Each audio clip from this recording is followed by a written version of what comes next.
Sunday అంటే కొంచెం అందరికీ స్పెషల్ లాగానే ఉంటుంది. ఎందుకంటే ఆఫీస్‌కి వెళ్ళేవాళ్ళు, స్కూల్‌కి వెళ్ళేవాళ్ళు ఆ రోజే కదండీ ఇంటి దగ్గర ఉండేది. ఈరోజు మా ఇంట్లో సండే స్పెషల్ వచ్చేసి రాయలసీమ స్పెషల్ ఉగ్గాని, ఆలు బజ్జీ, ఆనియన్ పకోడీ వేశాననమాట. మధ్యాహ్నం లంచ్‌లోకి వచ్చేసి గ్రీన్ చిల్లీ చికెన్ చేస్తున్నాను.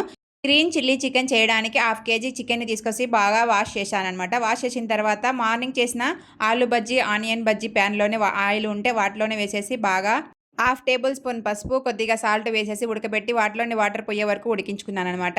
ఈ లోపల చిన్న మిక్సీ జార్ తీసుకొని అందులో అల్లం, వెల్లుల్లి, గ్రీన్ చిల్లీ చికెన్ కాబట్టి కారానికి తగినట్టుగా పచ్చిమిర్చి, అలాగనే కొత్తిమీర, పుదీనా, 1 టేబుల్ స్పూన్ పెరుగు, కాజులను వేసి మిక్సీ పట్టేసుకోవాలి మెత్తగా. ఈ పేస్ట్‌ను చికెన్‌లో వేసుకొని బాగా కలుపుకొని వాటర్ వేసి బాగా ఉడకబెట్టుకోవాలి. చికెన్ 70% ఉడికింది అనంగా వాటిలో 1 table spoon pepper powder, 1 table spoon garam masala వేసుకొని బాగా కలుపుకుంటే మన గ్రీన్ చిల్లీ చికెన్ రెడీ అయిపోతుంది. చాలా టేస్టీగా